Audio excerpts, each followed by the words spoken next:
திருச்சட்டப்படி நடப்போர் பேறு பெற்றோர். ஆண்டவர் திருச்சட்டப்படி நடப்போர் பேறு பெற்றோர். மாசற்ற வழியில் நடப்போர் பேறு பெற்றோர். ஆண்டவர் திருச்சட்டப்படி நடப்போர் பேறு பெற்றோர். அவர் தந்த ஒழுங்குமுறைகளை கடைபிடிப்போர் பேறு பெற்றோர். முழு மனதோடு அவரை தேடுவோர் பேறு பெற்றோர். ஆண்டவரே, நேர்வும் நியமங்களை தந்தீர், அவற்றை நாங்கள் முழுமையாய் கடைபிடிக்க வேண்டும் என்றீர். உம்முடைய விதிமுறைகளை நான் கடைபிடிக்க என் நடத்தை உறுதியுள்ளதாயிருந்தால் எவ்வளவோ நலம். என் நடத்தை உறுதியுள்ளதாயிருந்தால் எவ்வளவோ நலம். ஆண்டவர் திருச்சட்டப்படி நடப்போர் பேறு பெற்றோர். ஆண்டவர் திருச்சட்டப்படி நடப்போர் பேறு பெற்றோர். இறையேசுவில் பிரியமான சகோதர சகோதரிகளே, தினம் ஒரு திருப்பாடல் நிகழ்வில் உங்களை சந்திப்பதிலே மகிழ்ச்சி கொள்கிறேன். ஒவ்வொரு நாளும் ஒரு திருப்பாடலை தியானித்து நாம் இறை ஆசிரை பெற்று கொண்டிருக்கிறோம். இன்றைய தினத்திலே நாம் சிந்திக்க இருக்கக்கூடிய திருப்பாடல் 119. இந்த திருப்பாடல் விவிலிய ஆசிரியர்கள் கூறுகிறார்கள், இது ஒரு வாழ்வியல் தியானம் என்று கூறுகிறார்கள். அப்படி என்றால் இந்த இறை வசனங்கள், இதிலே அடங்கி இருக்கக்கூடிய அந்த இறை வசனங்கள் நாம் ஒவ்வொருவரையும் சிந்திக்க தூண்டுகிறது. நாம் எப்படி வாழ வேண்டும் என்பதை பற்றி சிந்திக்க அழைப்பினை கொடுக்கிறது. இந்த திருப்பாடல் விவிலியத்திலே இருக்கக்கூடிய திருப்பாடல்களிலேயே மிகவும் நீளமான ஒன்றாக அமைந்திருக்கிறது. இந்த திருப்பாடலுடைய மைய கருத்துக்களாக நாம் பார்க்கின்ற பொழுது, இறைவனது வார்த்தை, இறைவன் தரக்கூடிய சட்டங்கள், அவரது கட்டளைகள், அவர்களது விதிகள், இவைகளை மையமாக கொண்டிருக்கிறது. ஆக ஆண்டவரது கட்டளைகள், அவரது நியமங்கள், அவரது வழிமுறைகள் அனைத்துமே மையமாக கொண்டதாக இந்த திருப்பாடல் அமைந்திருப்பதனால்தான் இது ஒரு வாழ்வியல் தியானம் என்று விவிலிய ஆசிரியர்கள் கூறுகிறார்கள். இறையேசுவில் பிரியமானவர்களே, இந்த திருப்பாடல்களே இன்றைய தினத்திலே நாம் சிந்திக்க இருக்கக்கூடிய திருப்பாடல்கள், அந்த இறை வசனங்களை நாம் பார்க்கின்ற பொழுது 1 முதல் 2, மேலுமாக 4, 5, 17, 18 மற்றும் 33 முதல் 34 முடிய இருக்கக்கூடிய இறை வசனங்கள். பிரியமானவர்களே, இந்த விவிலிய பின்னணியிலே இந்த திருப்பாடலை நாம் பார்க்கின்ற பொழுது மிக அழகாக விவிலிய ஆசிரியர்கள் கூறுகிறார்கள், நாம் ஏன், எதற்காக, எப்படி இந்த சட்டங்களை, கடவுளது கட்டளைகளை கடைபிடிக்க வேண்டும் என்பதற்கான பதிலை இந்த திருப்பாடல் நமக்கு தருவதை நாம் பார்க்கிறோம். ஏன், எதற்காக, எப்படி, ஏன் ஆண்டவரது கட்டளைகளை நாம் கடைபிடிக்க வேண்டும்? ஆண்டவரே இதோ இந்த வார்த்தையை சொல்லியிருக்கிறார், ஆண்டவரது கட்டளைகளை நாம் முழுமையாக கடைபிடிக்க வேண்டும் என்று ஆண்டவரே கட்டளையிட்டு இருக்கிறார்.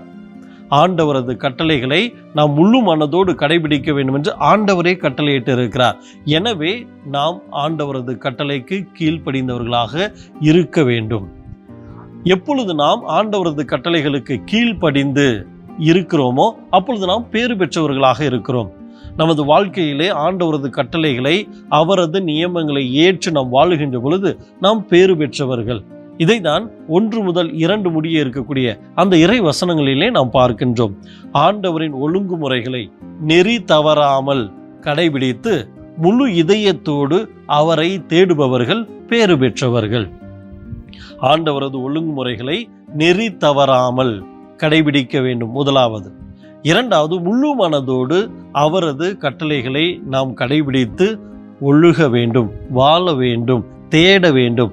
இதைதான் விவிலிய ஆசிரியர் மிக தெளிவாக சொல்கிறார். ஆக யார் கட்டளையிட்டு இருப்பது? இறைவன் தாமே நாம் கட்டளைகளை கடைபிடித்து வாழ வேண்டும் என்று கேட்டுக்கொண்டிருக்கிறார்.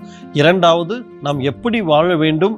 முழு மனதோடு, நெறி தவறாமல். நம்முடைய வாழ்க்கையில் பலவிதமான கஷ்டங்கள், துன்பங்கள் எல்லாம் வரும்.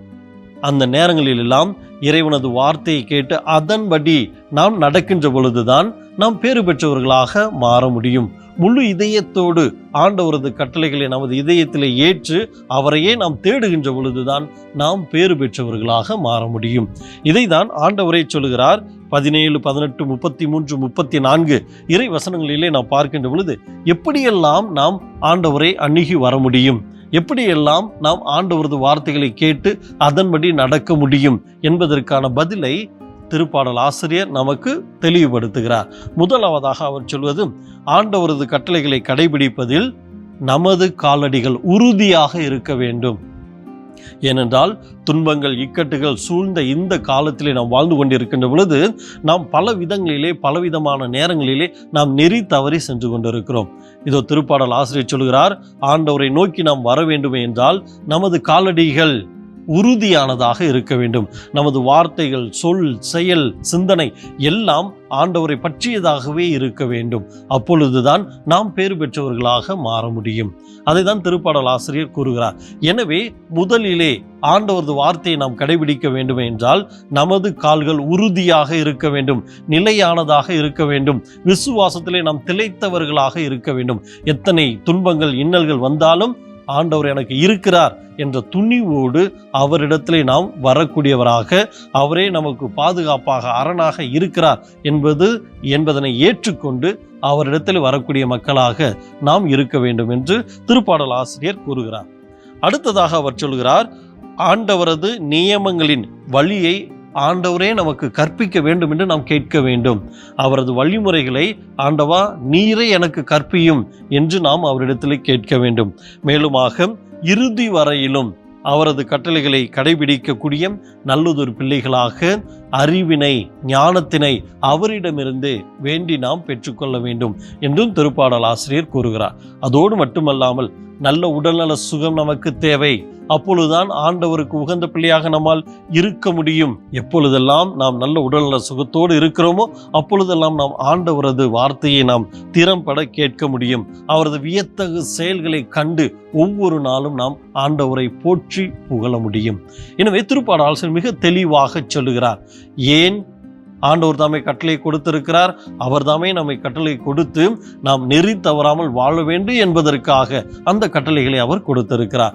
எப்பொழுதெல்லாம் நெறி தவறாமல் வாழ்ந்து கொண்டிருக்கிறோமோ அப்பொழுது நாம் பேறு பெற்றவர்களாக நாம் மாறுகிறோம். எப்பொழுதெல்லாம் நாம் நம்மையே முழுமையாக அர்ப்பணித்து வாழ்ந்து கொண்டிருக்கிறோமோ அப்பொழுது இறைவனுக்கு உகந்த பிள்ளையாக நம்மால் இருக்க முடியும்.